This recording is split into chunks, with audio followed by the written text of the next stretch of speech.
या देवी सर्वभूतेषु मातृरूपेण संस्थिता नमस्तस्यै नमस्तस्यै नमस्तस्यै नमो नमः।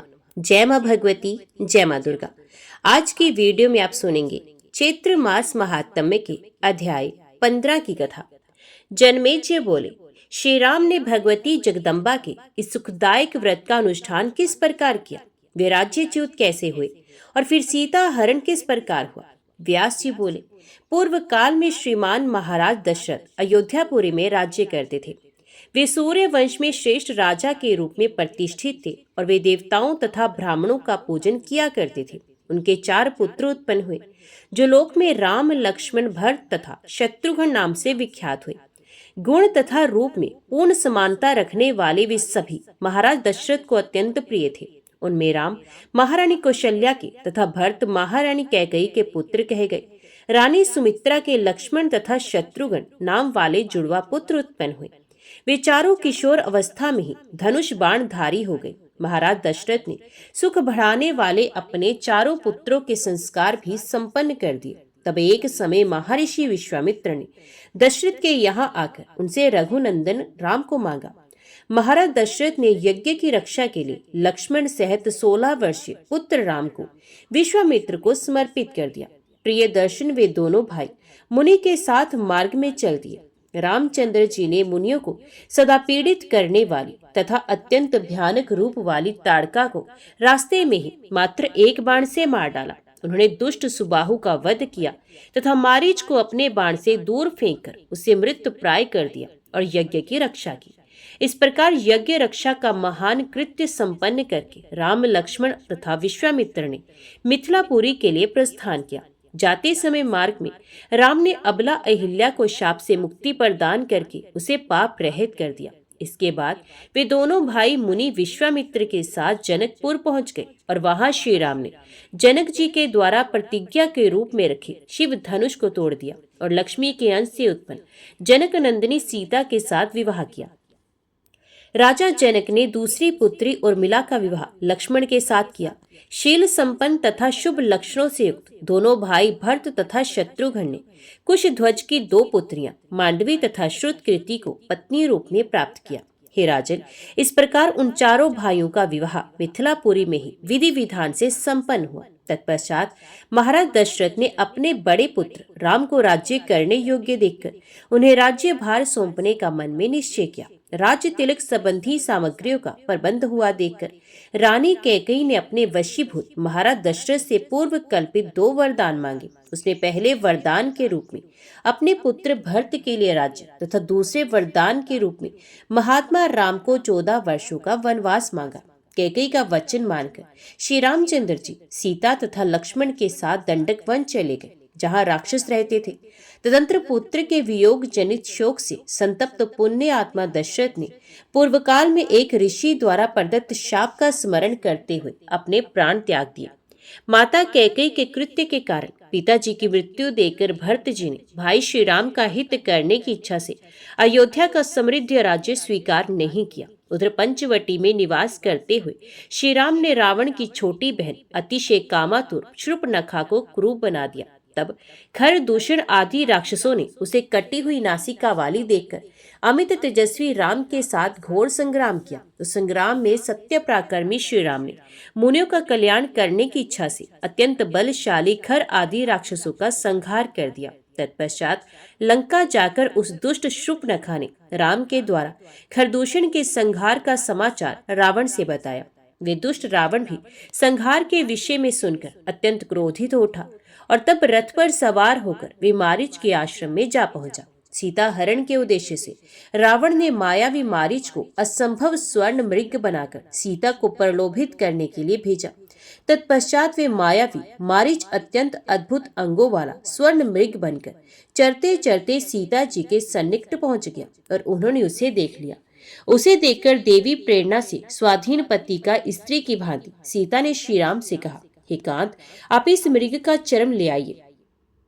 राम भी बिना कुछ सोचे समझे लक्ष्मण को सीता के रक्षा के लिए वहीं छोड़कर धनुष तथा बाण लेकर उस मृग के पीछे पीछे दौड़ पड़े। करोड़ों प्रकार की माया रचने का ज्ञान रखने वाला मृग रूपधारी वे मारीच भी राम को अपने पीछे दौड़ता देखकर कभी दिखाई पड़ते हुए तथा कभी आंखों से ओझल होते हुए एक वन से दूसरे वन में बहुत दूर चला गया। राम ने अब उसे हस्तगत समझकर क्रोधपूर्वक धनुष खींचकर अत्यंत तीक्ष्ण बाण से उस कृत्रिम मृग को मार डाला। राम के प्रबल प्रहार से आहत होकर वे मरणोमुख मायावी तथा नीच मृग चीख चीख कर चिल्लाने लगा, हाय लक्ष्मण, अब मैं मारा गया। उसके गगन भेदी चित्कार की ध्वनि को सीता ने सुन लिया। ये तो राम की पुकार है। ऐसा मानकर उन्होंने दुखी होकर देवर लक्ष्मण जी से कहा, हे लक्ष्मण, ऐसा प्रतीत होता है कि वे रघुनंदन राम आहत हो गए हैं, अतः तुम शीघ्र जाओ। हे सुमित्रा नंदन, वे तुम्हें पुकार रहे हैं, वहां शीघ्र ही पहुंचकर उनकी सहायता करो।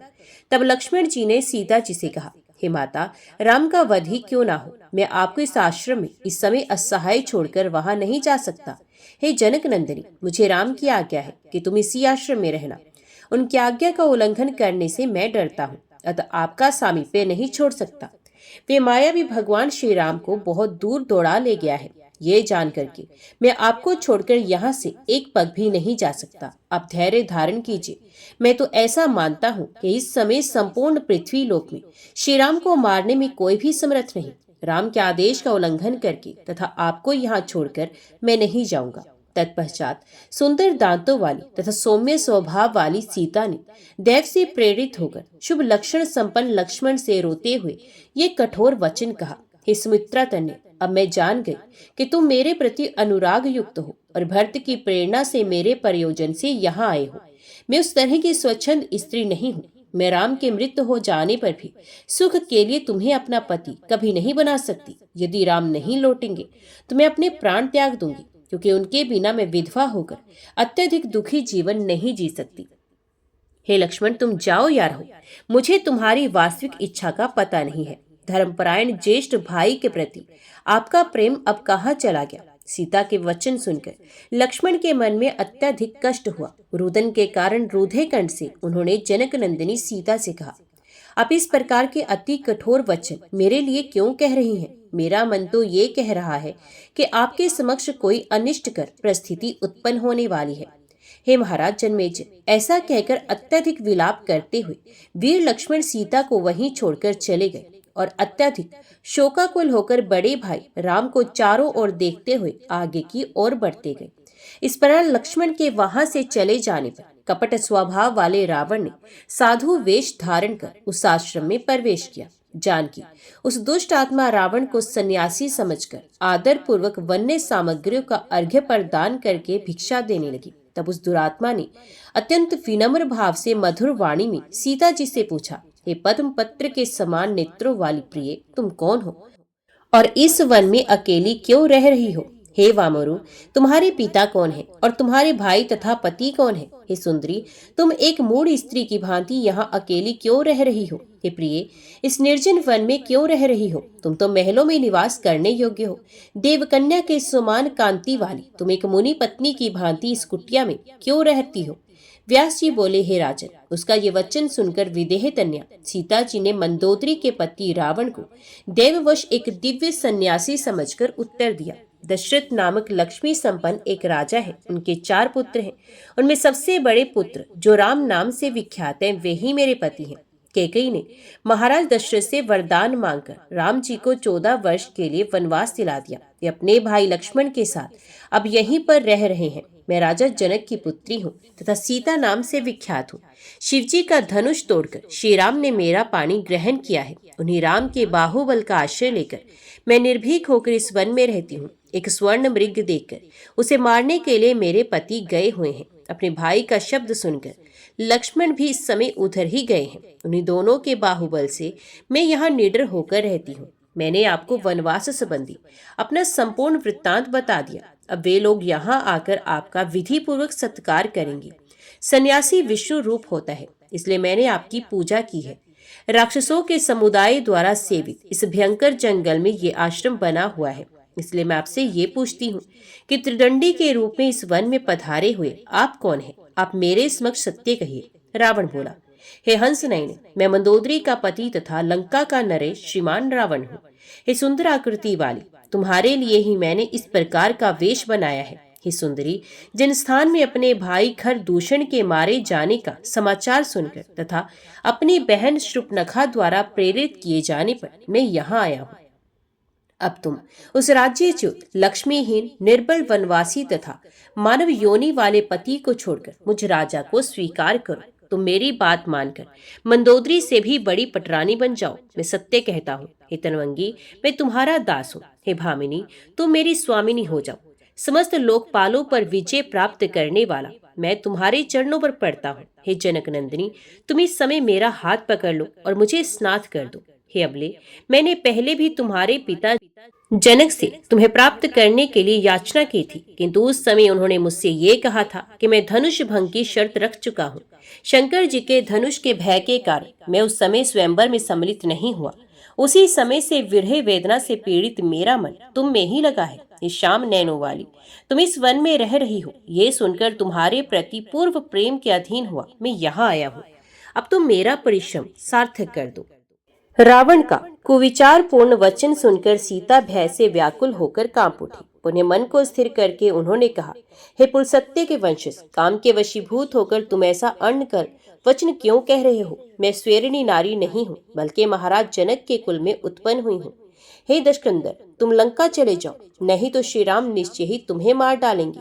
मेरे लिए ही तुम्हारी मृत्यु होगी, इसमें संदेह नहीं। ऐसा कह करके वे सीता जी जगत को रुलाने वाले रावण के प्रति चले जाओ इस प्रकार बोलती हुई पर्णशाला में अग्निकुंड के पास चली गई। इतने में ही वे रावण अपना वास्तविक रूप धारण करके तुरंत पर्णशाला में उनके पास जा पहुंचा और उसने भय से व्याकुल होकर रोती हुई उस बाला सीता को बलपूर्वक पकड़ लिया। हाय राम, हाय राम, हाय लक्ष्मण, ऐसा बार बार कहकर विलाप करती हुई सीता को पकड़कर उन्हें अपने रथ पर बैठाकर रावण शीघ्रता पूर्वक निकल गया। तब अरुणपुत्र जटायु ने जाते हुए उस रावण को मार्ग में रोक दिया। उस वन में दोनों में महाभयंकर युद्ध होने लगा। हितात अंत में वे राक्षस राज रावण जटायु को मारकर और सीता को साथ लेकर चला गया। तदंतर उस दुष्ट आत्मा ने कुर्री पक्षी की भांति क्रंदन करती हुई सीता को लंका में अशोक वाटिका में रख दिया और उसकी रखवाली के लिए राक्षसियों को नियुक्त कर दिया। उस राक्षस के साम दान आदि उपायों से भी सीता जी अपने अस्तित्व से विचलित नहीं हुई। उधर श्री राम भी स्वर्ण मृग को शीघ्र मारकर उसे लिए हुए प्रसन्नता पूर्वक आश्रम की ओर चल पड़े। मार्ग में आते हुए लक्ष्मण को देखकर वे बोले, भाई, ये तुमने कैसा विषम कार्य कर दिया। वहां प्रिय सीता को अकेली छोड़कर तथा इस पापी की पुकार सुनकर तुम इधर क्यों चले आए? तब सीता के वचन रूपी बाण से आहत लक्ष्मण ने कहा, प्रभु, मैं काल की प्रेरणा से यहाँ चला आया हूँ, इसमें संदेह नहीं। तदंतर वे दोनों पर्णशाला में जाकर वहां की स्थिति देखकर अत्यंत दुखित हुए और जानकी को खोजने का प्रयत्न करने लगे। खोजते हुए वे उस स्थान पर पहुंचे जहां पक्षी राज जटायु गिरा पड़ा था। ये पृथ्वी पर मृत्यु पाए पड़ा था। उसने बताया कि रावण जानकी को अभी हर ले गया है। मैंने उस पापी को रोका, किंतु उसने युद्ध में मुझे मारकर गिरा दिया। ऐसे कहकर वे जटायु मर गया। तब श्री राम ने उसका दाह संस्कार किया। उसकी समस्त औधर्व दैहिक क्रिया संपन्न करके श्री राम और लक्ष्मण वहां से आगे बढ़े। मार्ग में कबंध का वध करके भगवान श्री राम ने उसे शाप से छुड़ाया और उसी के कथन अनुसार उन्होंने सुग्रीव से मित्रता की। तदंतर पराक्रमी वाली का वध करके श्री राम ने कार्य साधन हेतु किष्किंधा का उत्तम राज्य अपने सखा सुग्रीव को दे दिया। वहीं पर लक्ष्मण सहित श्री राम ने रावण के द्वारा अपहृत अपनी प्रिया जानकी जी के विषय में मन में सोचते हुए वर्षा के 4 मास व्यतीत किए। सीता के विरह में अत्यंत दुखित श्री राम ने एक दिन लक्ष्मण से कहा, हे सौमित्र, केके की कामना पूरी हो गई, अभी तक जानकी नहीं मिली, मैं उसके बिना जीवित नहीं रह सकता। जनक कन्या सीता के बिना मैं अयोध्या नहीं जाऊंगा। राज्य चला गया, वनवास करना पड़ा, पिताजी मृत हो गई और प्रिया सीता भी हर ली गई। इस प्रकार मुझे पीड़ित करता हुआ दुर्दैव आगे ना जाने क्या क्या करेगा। हे भरतानुज, प्राणियों के प्रारब्ध को जान पाना अत्यंत कठिन है। हे तात, अब हम दोनों की ना जाने कौन सी दुखद गति होगी। मनु के कुल में जन्म पाकर हम राजकुमार हुए, फिर भी हम लोग पूर्व जन्म में किए गए कर्मों के कारण वन में अत्यधिक दुख भोग रहे हैं। हे सुमित्रे, तुम भी भोगों का परित्याग करके देव योग से मेरे साथ निकल पड़े, तो फिर अब ये कठिन कष्ट भोगो। हमारे कुल में मेरे समान दुख भोगने वाला अकिंचन, असमर्थ तथा कलेश युक्त व्यक्ति ना हुआ है, ना होगा। हे लक्ष्मण, अब मैं क्या करूं? मैं शोक सागर में डूब रहा हूं। मुझे असहाय को इससे पार होने का कोई उपाय नहीं सूझता। हे वीर, मेरे पास ना धन है ना बल, एकमात्र तुम ही मेरा साथ देने वाले हो। हे अनुज, अपने ही द्वारा किए इस कर्म भोग के विषय में अब मैं किस पर क्रोध करूं? इंद्र और यम के राज्य की तरह हाथ में आया हुआ राज्य क्षण भर में चला गया और वनवास प्राप्त हुआ। विधि की रचना को कौन जान सकता है? बाल स्वभाव के कारण सीता भी हम दोनों के साथ चली आई। दुष्ट देव ने उस सुंदरी को अत्यधिक दुखपूर्ण स्थिति में पहुंचा दिया। ये सुंदरी जानकी लंकापति रावण के घर में किस प्रकार दुखित जीवन व्यतीत करती होगी। वे पतिव्रता है, शीलवती है और मुझसे अत्यधिक अनुराग रखती है। हे लक्ष्मण, वे जनक नंदिनी उस रावण के वश में कभी नहीं हो सकती। सुंदर शरीर वाली वह विदेह कन्या सीता स्वेरणी की भांति भला किस प्रकार आचरण करेगी? हे भरतानुज, वे मैथिली अधिक नियंत्रण किए जाने पर अपने प्राण त्याग देगी, किंतु ये सुनिश्चित है कि वे रावण की वशव्रतनी नहीं होगी। हे वीर, यदि जानकी मर गई तो मैं भी निस्संदेह अपने प्राण त्याग दूंगा, क्योंकि हे लक्ष्मण, श्याम नैना सीता के मृत हो जाने पर मुझे अपनी देह से क्या लाभ? इस प्रकार विलाप करते हुए उन कमल नयन राम को सत्यपूर्ण वाणी से सांत्वना प्रदान करते हुए धर्मात्मा लक्ष्मण ने कहा, हे महाबाहु, आप इस समय दैन्य भाव छोड़कर धैर्य धारण कीजिए। मैं उस अधम राक्षस को मारकर जानकी जी को वापस ले आऊंगा। विपत्ति तथा संपत्ति, इन दोनों ही स्थितियों में धैर्य धारण करते हुए जो एक समान रहते हैं वे ही धीर होते हैं, किंतु अल्प बुद्धि वाले लोग तो संपत्ति की दशा में भी कष्ट में पड़े रहते हैं। संयोग तथा वियोग, ये दोनों ही देव के अधीन होते हैं। शरीर तो आत्मा से भिन्न है, अतः उसके लिए शोक कैसा?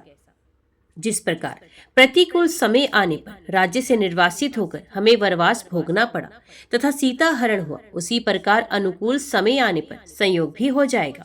हे सीतापति, सुखों तथा दुखों के भोग से छुटकारा कहा, वे तो निस्संदेह भोगना ही पड़ता है। अतः आप इस समय शोक का त्याग कर दीजिए। बहुत से वानर हैं, वे चारों दिशाओं में जाएंगे और जानकी जी की खोज खबर ले आएंगे।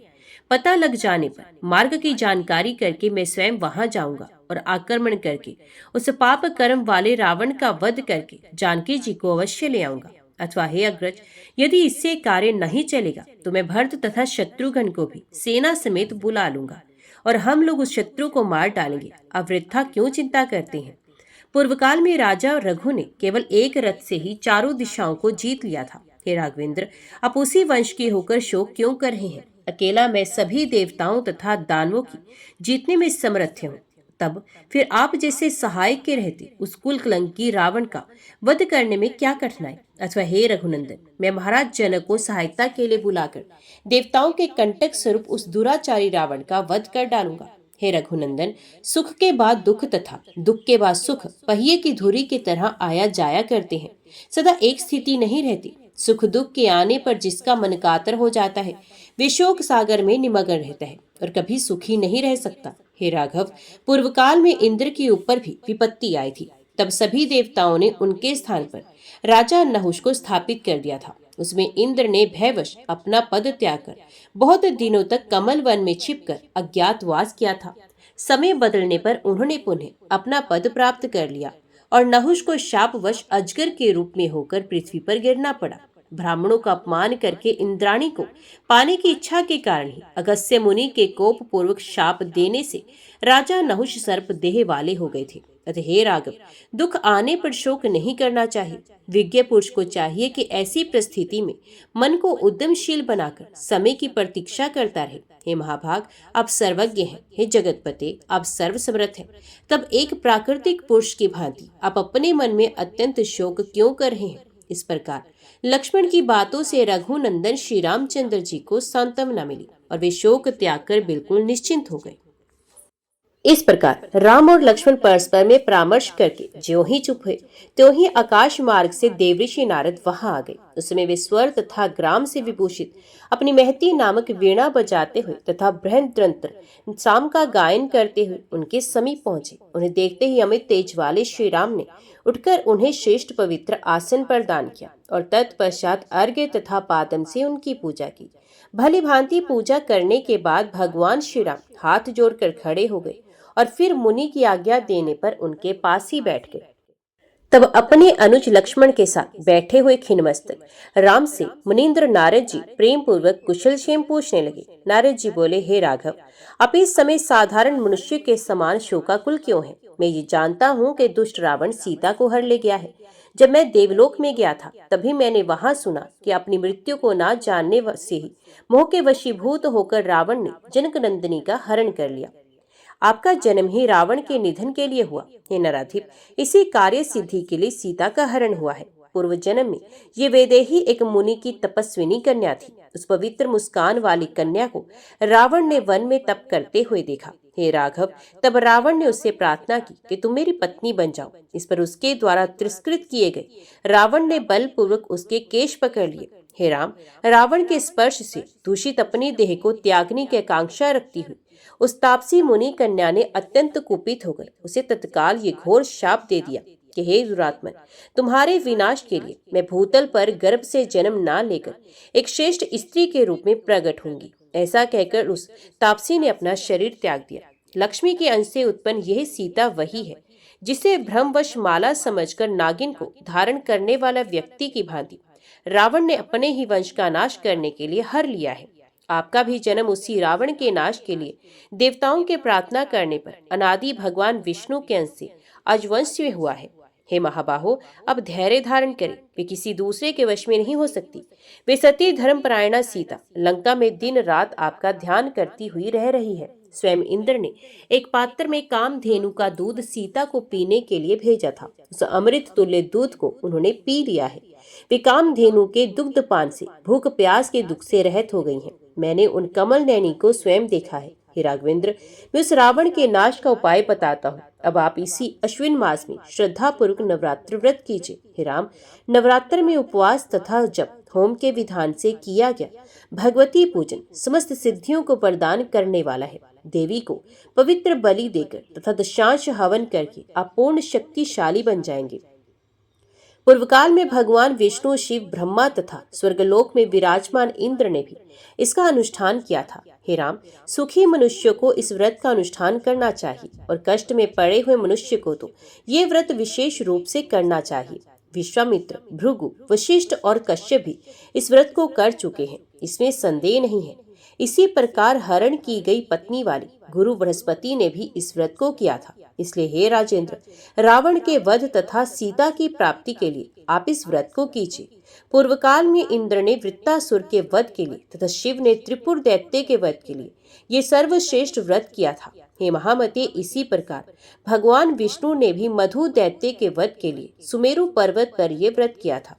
अतः हे राम, आप भी आलस्य रहित होकर विधि पूर्वक ये व्रत कीजिए। श्री राम बोले, हे दयानिधि, आप सर्वज्ञ हैं, अतः मुझे विधि पूर्वक बताइए कि वे देवी कौन है, उनका प्रभाव क्या है, वे कहाँ से उत्पन्न हुई, उनका नाम क्या है तथा वे व्रत कौन सा है। नारद जी बोले, हे राम, सुनिए, वे देवी नित्य सनातनी और आद्य शक्ति हैं। वे संपूर्ण मनोरथ पूर्ण कर देती हैं और अपनी आराधना से सभी प्रकार के कष्ट दूर कर देती हैं। हे रघुनंदन, वे ब्रह्मा आदि देवताओं तथा समस्त जीवों की कारण स्वरूपा है। उनसे शक्ति पाए बिना कोई हिल डुल सकने में भी समर्थ नहीं। वे ही मेरे पिता ब्रह्मा की सृष्टि शक्ति हैं, विष्णु की पालन शक्ति और शंकर की संहार शक्ति हैं। ये कल्याण में पराअंबा अन्य शक्ति रूपा भी है। इन तीनों लोकों में जो कुछ भी कहीं भी सत्य या असत्य पदार्थ है, उसकी उत्पत्ति में निमित्त कारण इस देवी के अतिरिक्त और कौन हो सकता है। इस सृष्टि के आरंभ में जब ब्रह्मा, विष्णु, शिव, सूर्य, इंद्रादि देवता, पृथ्वी और पर्वत आदि कुछ भी नहीं रहता, तब उस समय वे निर्गुण कल्याणमय परा प्रकृति ही परम पुरुष के साथ विहार करती हैं। वे ही बाद में सगुणा शक्ति बनकर सर्वप्रथम ब्रह्मा आदि का सृजन करके और उन्हें शक्तियां प्रदान कर तीनों भुवनों की सम्यक रचना करती हैं। उन आदि शक्ति को जानकर प्राणी संसार बंधन से मुक्त हो जाता है। विद्या स्वरूपा वेदों की आदि कारण, वेदों को प्रकट करने वाली तथा परमा उन भगवती को अवश्य जानना चाहिए। ब्रह्मादि देवताओं ने गुण कर्म के विधान अनुसार उनके असंख्य नाम कल्पित किए हैं। मैं कहाँ तक बताऊं। हे रघुनंदन, अकार से लेकर श पर्यंत सभी स्वरों तथा वर्णों के संयोग से उनके असंख्य नाम बनते हैं। श्री राम बोले, हे देवऋषि, इस नवरात्र व्रत का विधान मुझे संक्षेप में बताइए। मैं आज ही श्रद्धा पूर्वक श्री देवी का विधिवत पूजन करूंगा। नारद जी बोले, हे राम, किसी समतल भूमि पर पीठासन बनाकर उस पर भगवती जगदम्बिका की स्थापना करके विधान पूर्वक 9 दिन उपवास कीजिए। हे राजन, इस कार्य में मैं आचार्य बनूंगा, क्योंकि देवताओं के कार्य करने में मैं अधिक उत्साह रखता हूँ। व्यास जी बोले, नारद जी का वचन सुनकर प्रतापी श्री राम ने उसे सत्य मानकर तदनुसार एक सुंदर पीठासन बनवाकर उस पर अंबिका की स्थापना की। व्रतधारी भगवान श्री राम ने अश्विन मास लगने पर उस श्रेष्ठ पर्वत पर उन भगवती का पूजन किया। उपवास परायण श्री राम ने ये श्रेष्ठ व्रत करते हुए विधिवत होम, बलिदान और पूजन किया। इस प्रकार दोनों भाइयों ने नारद जी के द्वारा बताए गए इस व्रत को प्रेम पूर्वक संपन्न किया। उनसे सम्यक पूजित होकर अष्टमी की मध्य रात्रि की वेला में भगवती दुर्गा ने सिंह पर सवार होकर उन्हें साक्षात दर्शन दिया। तदंतर भक्ति भाव से प्रसन्न उन भगवती ने पर्वत के शिखर पर स्थित होकर लक्ष्मण सहित राम से मेघ के समान गंभीर वाणी में कहा। देवी बोली, हे राम, हे महाबाहु, इस समय मैं आपके व्रत से संतुष्ट हूँ। आपके मन में जो भी हो उस अभिलषित वर को मांग लीजिए। अपवित्र मनु वंश में नारायण के अंश से उत्पन्न हुए हैं। हे राम, देवताओं के प्रार्थना करने पर रावण के वध के लिए आप अवतरित हुए हैं। पूर्व काल में मत्स्य रूप धारण कर भयानक राक्षस का वध करके देवताओं की हित की इच्छा वाले आपने ही वेदों की रक्षा की थी। पुण्य कश्यप का रूप में अवतार लेकर मंद्राचल को अपनी पीठ पर धारण किया, जिसे समुद्र का मंथन करके अमृत पान कराकर देवताओं का पोषण किया था। हे राम, आपने वराह का रूप धारण कर अपने दांतों की नोक पर पृथ्वी को रख लिया और हिरण्याक्ष का वध किया है। हे राघव, हे राम, पूर्व काल में नरसिंह का रूप धारण कर प्रहलाद की रक्षा करके आपने हिरण्यकशिपु का वध किया। इसी प्रकार पूर्व काल में वामन का रूप धारण करके आपने बलि को छला था। उसमें इंद्र का लघु भ्राता बनकर आपने देवताओं का महान कार्य सिद्ध किया था। उन्हें भगवान विष्णु के अंश से जमदग्नि के पुत्र परशुराम के रूप में अवतरित होकर शत्रु का अंत करके आपने सारी पृथ्वी ब्राह्मणों को दे दी थी। उसी प्रकार हे राम, रावण के द्वारा अत्यधिक सताए गए सभी देवताओं की प्रार्थना करने पर इस समय आप ही दशरथ पुत्र श्री राम के रूप में अवतीर्ण हुए हैं। हे नरोत्तम, देवताओं के अंश से उत्पन्न ये परम बलशाली वानर मेरी शक्ति से संपन्न होकर आपके सहायक होंगे। शेषनाग के अंश स्वरूप आपके ये अनुज लक्ष्मण रावण के पुत्र मेघनाद का वध करने वाले होंगे। हे अनग, इस विषय में आपको संदेह नहीं करना चाहिए। वसंत ऋतु के नवरात्र में अप्रम श्रद्धा के साथ पुनः मेरी पूजा कीजिए। तत्पश्चात पापी रावण का वध करके आप सुख पूर्वक राज्य कीजिए। हे रघुश्रेष्ठ, इस प्रकार 11,000 वर्षों तक भूतल पर राज्य करके पुनः आप देवलोक के लिए प्रस्थान करेंगे। ऐसा कहकर भगवती दुर्गा वहीं अंतर ध्यान हो गई और श्री रामचंद्र जी ने प्रसन्न मन से उस व्रत का समापन करके 10वीं तिथि को विजया पूजन करके तथा अनेक विधान देकर वहां से प्रस्थान कर लिया। वानरराज सुग्रीव की सेना के साथ अपने अनुज सहित विख्यात यश वाले तथा पूर्ण काम लक्ष्मीपति श्री राम साक्षात परमा शक्ति की प्रेरणा से समुद्र तट पर पहुंचे। वहां सेतु बंधन करके उन्होंने देवशत्रु रावण का संहार किया। जो मनुष्य भक्ति पूर्वक देवी के उत्तम चरित्र का श्रवण करता है, वह अनेक सुखों का उपभोग करके परम पद को प्राप्त कर लेता है। यद्यपि अन्य बहुत से विस्तृत पुराण हैं, किंतु वे श्रीमद देवी भागवत महापुराण के तुल्य नहीं है, ऐसी मेरी धारणा है। जनमेजय बोले, हे मुनिवर, हमारे कुल की वृद्धि करने वाले हे स्वामी, मैं श्री कृष्ण के विषय में पूछना चाहता हूँ। मैंने सुना है कि परम प्रतापी श्रीमान वसुदेव राजा शूरसेन के पुत्र थे, जिनके पुत्र रूप में साक्षात भगवान विष्णु अवतरित हुए थे। आनंद कुदुम्बी नाम से विख्यात ये वासुदेव देवताओं के भी पूज्य थे। धर्मपरायण होते हुए भी वे कंस के कारागार में क्यों बंद हुए? उन्होंने अपनी भार्या देवकी सहित ऐसा क्या अपराध किया था जिसे याति के कुल में उत्पन्न कंस के द्वारा देवकी के 6 पुत्रों का वध कर दिया गया? साक्षात भगवान विष्णु ने वासुदेव के पुत्र के रूप में कारागार में जन्म क्यों ग्रहण किया? देवताओं के अधिपति भगवान श्री कृष्ण गोकुल में किस प्रकार ले जाए गए और वे भगवान होते हुए भी जन्मांतर को क्यों प्राप्त हुए? अमित तेजस्वी श्री कृष्ण के माता पिता वसुदेव और देवकी को बंधन में क्यों आना पड़ा? जगत की सृष्टि करने में समर्थ उन भगवान श्री कृष्ण ने माता देवकी के गर्भ में स्थित रहते हुए ही अपने वृद्ध माता पिता को बंधन से मुक्त क्यों नहीं कर दिया? उन वसुदेव तथा देवकी ने महात्माओं द्वारा भी दुस्साध्य ऐसे कौन से कर्म पूर्व जन्म में किए थे जिसे उनके यहाँ परमात्मा भगवान श्री कृष्ण का जन्म हुआ? ये 6 पुत्र कौन थे? वे कन्या कौन थी जिसे कंस ने पत्थर पर पटक दिया था और वे हाथ से छूटकर आकाश में चली गई थी तथा पुण्य अष्टभुजा के रूप में प्रकट हुई थी। हे अनक, बहुत सी पत्नियों वाले श्री कृष्ण के गृहस्थ जीवन, उसमें उनके द्वारा किए गए कार्य तथा अंत में उनके शरीर त्याग के विषय में बताई। किंवदंती के आधार पर मैंने भगवान श्री कृष्ण का जो चरित्र सुना है, उससे मेरा मन परम विस्मय में पड़ गया है। अतः आप उनके चरित्र का सम्यक रूप से वर्णन कीजिए। पुरातन धर्मपुत्र, महात्मा तथा देव स्वरूप ऋषि श्रेष्ठ नर नारायण ने उत्तम तप किया था। जगत के कल्याण के लिए निराहार, जितेंद्रिय तथा सप्रिय रहते हुए काम, क्रोध, लोभ, मोह, मद, मात्सर्य इन छहों पर पूर्ण नियंत्रण रखकर साक्षात भगवान विष्णु के अंशरूप जिन नर नारायण मुनियों ने पुण्य क्षेत्र बद्रिका आश्रम में बहुत वर्षों तक श्रेष्ठ तपस्या की थी, नारद आदि सर्वज्ञ मुनियों ने प्रसिद्ध तथा महाबल संपन्न अर्जुन तथा श्री कृष्ण को उन्हीं दोनों का अंश अवतार बताया है। उन भगवान नर नारायण ने एक शरीर धारण करते हुए भी दूसरा जन्म क्यों प्राप्त किया और पुण्य वे श्री कृष्ण तथा अर्जुन कैसे हुए? जिन मुनि प्रवर नर नारायण ने मुक्ति हेतु कठोर तप की थी, उन महातपस्वी तथा योग सिद्धि संपन्न दोनों देवों ने मानव शरीर क्यों प्राप्त किया? अपने धर्म में निष्ठा रखने वाला शूद्र अगले जन्म में क्षत्रिय होता है, और जो शूद्र वर्तमान जन्म में पवित्र आचरण करता है, वे मृत्यु के अनंतर ब्राह्मण होता है। कामनाओं से रहित शांत स्वभाव ब्राह्मण पूर्व जन्म रूपी रोग से मुक्त हो जाता है, किंतु उनके विषय में तो सर्वथा विपरीत स्थिति दिखाई देती है। नर नारायण ने तपस्या से अपना शरीर तक सुखा दिया, फिर भी वे ब्राह्मण से क्षत्रिय हो गए। शांत स्वभाव वे दोनों अपने किस कर्म से अथवा किस शाप से ब्राह्मण से क्षत्रिय हुए? हे मुने, वे कारण बताइए। मैंने ये भी सुना है कि यादवों का विनाश ब्राह्मणों के शाप से हुआ था और गांधारी के शाप से ही श्री कृष्ण के वंश का विनाश हुआ था। शंभरासुर ने कृष्ण पुत्र प्रद्युम्न का अपहरण क्यों किया?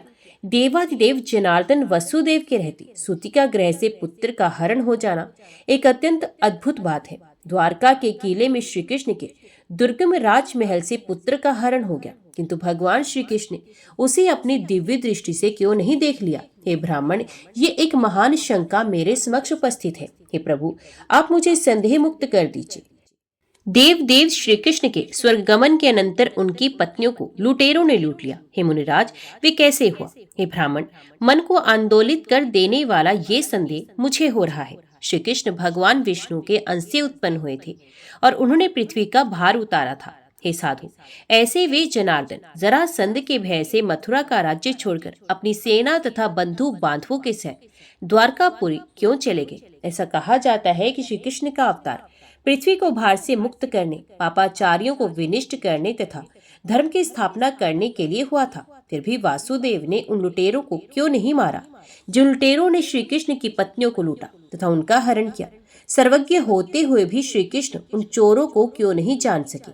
भीष्म पितामह तथा द्रोणाचार्य का वध पृथ्वी का भार हरण स्वरूप कार्य कैसा माना गया? युधिष्ठिर आदि सदाचारवान महात्मा, धर्मपरायण, पूज्य तथा श्री कृष्ण भक्त उन पांडवों ने यज्ञों के राजा कहे जाने वाले राजस्व यज्ञ का विधि पूर्वक अनुष्ठान करके उस यज्ञ में ब्राह्मणों को श्रद्धा पूर्वक अनेक प्रकार की दक्षिणाएं दी। हे मुने, वे पांडु पुत्र देवताओं के अंश से प्रादुर्भूत थे तथा श्री कृष्ण के आश्रित थे, फिर भी उन्हें इतने महान कष्ट क्यों भोगने पड़े? उस समय उनके पुण्य कार्य कहाँ चले गए थे?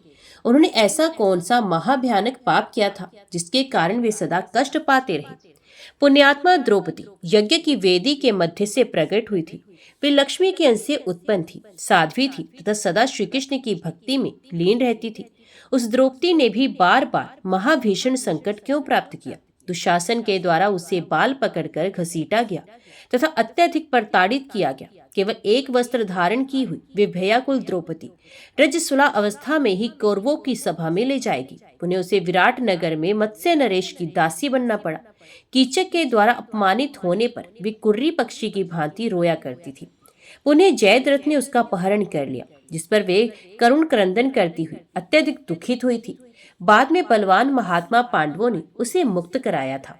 क्या ये उन सबके पूर्व जन्म में किए गए पाप कर्म का फल था जो वे इतने पीड़ित हुए? हे महामते, उन्हें नानाविध कष्ट प्राप्त हुए, मुझे इसका कारण बताइए। यज्ञों में श्रेष्ठ राजस्व यज्ञ करने पर भी मेरे उन पूर्वजों ने महान कष्ट प्राप्त किया। लगता है पूर्व जन्म में कृत कर्मों का ही ये फल है। देवताओं के अंश होने पर भी उन्हें कष्ट प्राप्त हुआ। मुझे ये महान संदेह है। महान सदाचार परायण पांडवों ने जगत को नाशवान जानने के बावजूद भी धन के लोभ से शब्द का आश्रय लेकर भीष्म पितामह तथा द्रोणाचार्य आदि का संहार किया। महात्मा वासुदेव ने उन्हें इस घोर पाप कृत्य के लिए प्रेरित किया और उन्हीं परमात्मा श्री कृष्ण के द्वारा प्रेरित किए जाने पर उन पांडवों ने अपने कुल का विनाश कर डाला। सज्जन पुरुषों के लिए भिक्षा मांगकर अथवा निवार आदि खाकर जीवन बिता लेना श्रेयस्कर होता है। लोभ के वशीभूत होकर वीर पुरुषों का वध न करके शिल्प कार्य आदि के माध्यम से जीवन यापन करना उत्तम होता है। हे मुनि सत्तम, अपने वंश के समाप्त हो जाने पर शत्रुओं का विनाश करने में समर्थ गोलक पुत्रों को नियोग द्वारा उत्पन्न करके शीघ्र ही वंश की रक्षा की थी। कुछ ही समय के पश्चात विराट पुत्री उत्तरा के पुत्र महाराज परीक्षित ने एक तपस्वी के गले में मृत सर्प डाल दिया। यह अद्भुत घटना कैसे घटित हो गई? क्षत्रिय कुल में उत्पन्न कोई भी व्यक्ति ब्राह्मण से द्वेष नहीं करता। हे मुने, मेरे पिता ने मौन व्रत धारण किए उन तपस्वी के साथ ऐसा क्यों किया? इन तथा अन्य कई प्रकार की शंकाओं से मेरा मन इस समय आकुलित हो रहा है। हे तात, हे साधु, हे दयानिधे, आप तो सर्वज्ञ हैं, अतएव संदेहों को दूर कीजिए, मेरे मन को शांत कीजिए। सूत जी बोले, हे मुनियों, ऐसा पूछे जाने पर पुराण वेता वाणी विशारद सत्यवती पुत्र महर्षि व्यास ने शांत स्वभाव वाले परीक्षित पुत्र जन्मेजय से उनके संदेहों को दूर करने वाले वचन कहे। व्यास जी बोले, हे राजन, इस विषय में क्या कहा जाए? कर्मों की बड़ी गहन गति होती है। कर्म की गति जानने में देवता भी समर्थ नहीं है, मानवों की तो बात ही क्या। जब इस त्रिगुणात्मक ब्रह्मांड का आविर्भाव हुआ, उसी समय से कर्म के द्वारा सभी की उत्पत्ति होती आ रही है। इस विषय में संदेह नहीं। आदि तथा अंत से रहित होते हुए भी समस्त जीव कर्म रूपी बीज से उत्पन्न होते हैं। वे जीव नानाविध योनियों में बार बार पैदा होते हैं और मरते हैं। कर्म से रहित जीव का देह संयोग कदापि संभव नहीं है। शुभ अशुभ तथा मिश्र इन कर्मों से ये जगत सदा व्याप्त रहता है। तत्वों के ज्ञाता जो विद्वान है, उन्होंने संचित, प्रारब्ध तथा वर्तमान ये 3 प्रकार के कर्म बताए हैं। कर्मों का त्रैविध्य इस शरीर में अवश्य विद्यमान रहता है। हे राजन, ब्रह्मा आदि सभी देवता भी उस कर्म के वशवर्ती होते हैं। सुख दुख और वृद्ध अवस्था, मृत्यु, हर्ष, शोक, काम, क्रोध, लोभ आदि ये सभी देहगत गुण हैं। हे राजेंद्र, ये देव के अधीन होकर सभी जीवों को प्राप्त होते हैं।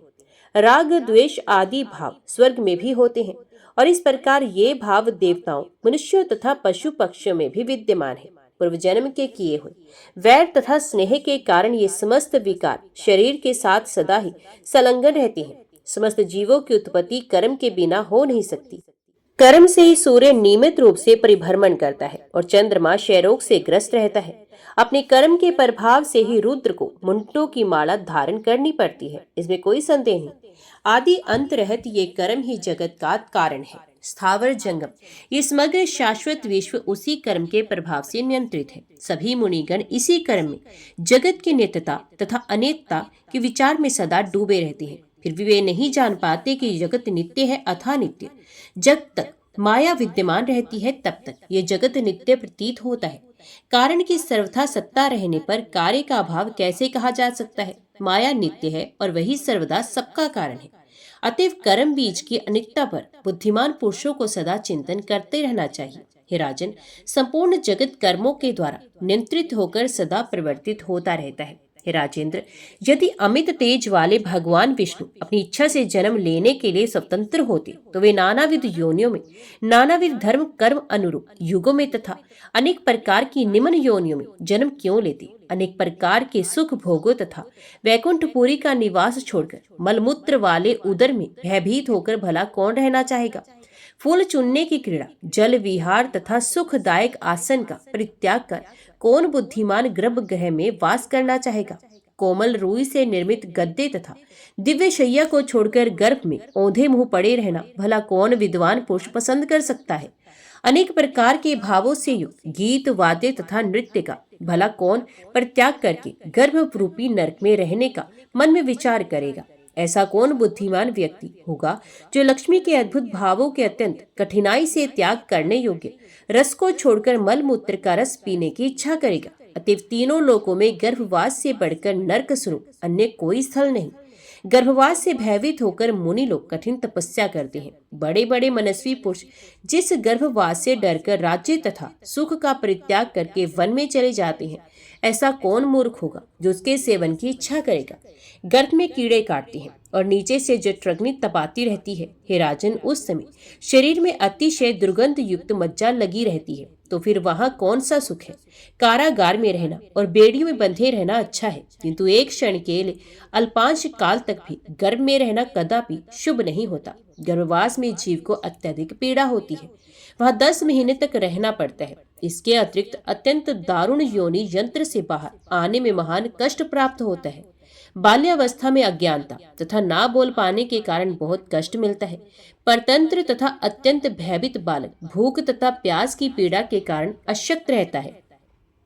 भूखे बालक को रोता हुआ देखकर माता रोने का कारण जानने के लिए चिंताग्रस्त हो उठती है और पुनः किसी बड़े रोग जनित कष्ट का अनुमान करके उसे दवा पिलाने की इच्छा करती है।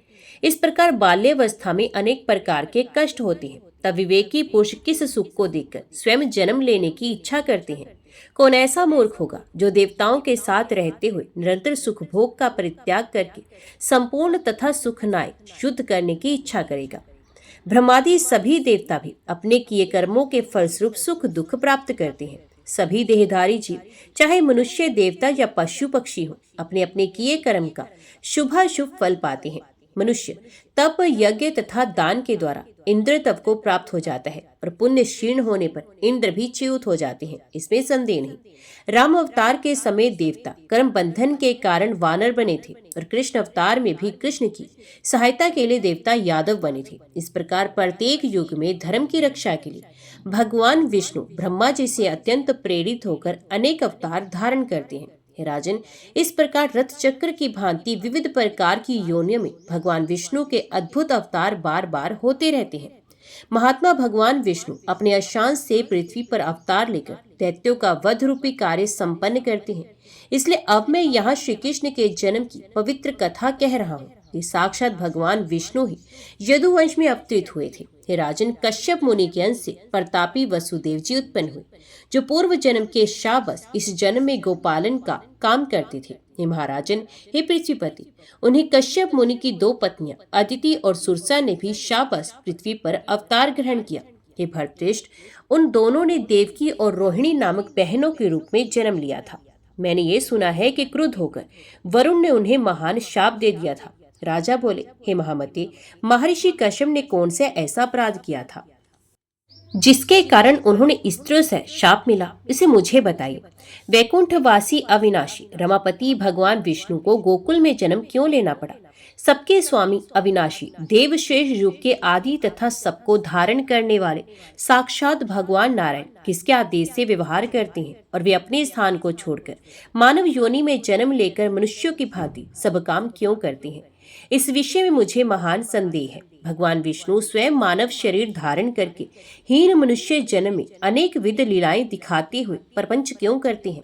काम, क्रोध, अमर्ष, शोक, वैर, प्रेम, सुख, दुख, भय, दीनता, सरलता, पाप, पुण्य, वचन, मारण, पोषण, चलन, ताप, विमर्श, आत्मश्लाघा, लोभ, दंभ, मोह, कपट और चिंता, ये तथा अन्य भी नाना प्रकार के भाव मनुष्य जन्म में विद्यमान रहते हैं। वे भगवान विष्णु शाश्वत सुख का त्याग करके इन भावों से ग्रस्त मनुष्य जन्म किस लिए धारण करते हैं। हे मुनीश्वर, इस पृथ्वी पर मानव जन्म पाकर कौन सा सुख मिल जाता है। वे साक्षात भगवान विष्णु किस कारण से गर्भवास करते हैं। गर्भवास में दुख, जन्म ग्रहण में दुख, बाल्यावस्था में दुख, यौवन अवस्था में काम जनित दुख एवं गृहस्थी जीवन में तो बहुत बड़ा दुख होता है। हे विप्रवर, ये अनेक कष्ट मानव जीवन में प्राप्त होते हैं, तो फिर वे भगवान विष्णु अवतार क्यों लेते हैं। ब्रह्म योनि भगवान विष्णु को राम अवतार ग्रहण करके अत्यंत दारुण वनवास काल में घोर कष्ट प्राप्त हुआ था। उन्हें सीता वियोग से उत्पन्न महान दुख प्राप्त हुआ था तथा अनेक बार राक्षसों से युद्ध करना पड़ा। अंत में महान आत्मा वाले उन श्री राम को पत्नी पर त्याग की असीम वेदना भी सहनी पड़ी। उसी प्रकार कृष्ण अवतार में भी बंदी गृह में जन्म, गोकुल गमन, गोचरण, कंस का वध और पुण्य कष्ट पूर्वक द्वारका के लिए प्रस्थान, इन अनेक विध सांसारिक दुखों को भगवान कृष्ण ने क्यों भोगा? ऐसा कौन ज्ञानी व्यक्ति होगा जो मुक्त होता हुआ भी स्वेच्छा से इन दुखों की प्रतीक्षा करेगा? हे सर्वज्ञ, मेरे मन की शांति के लिए संदेह का निवारण कीजिए। जय मां भगवती, जय मां दुर्गा। आगे की कथा हम अगले अध्याय में सुनेंगे।